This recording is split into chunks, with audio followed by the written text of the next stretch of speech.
ஒரு செம்பு தண்ணி எடுத்துக்கங்க. அத தோசைக்கல்ல ஊத்தி அதுக்குன்னு வழக்கமா ஒரு விளக்கமாறு வச்சிருப்பீங்கல்ல? ஆமாங்க.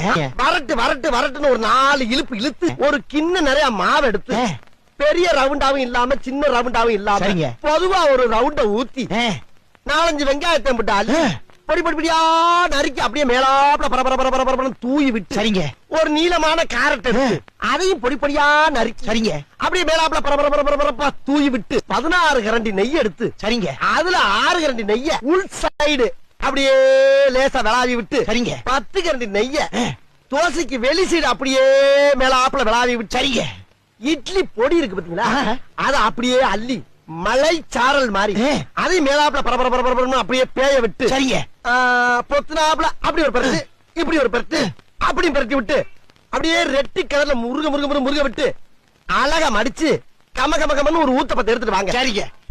அண்ணனுக்கு ஒரு ஊத்தப்ப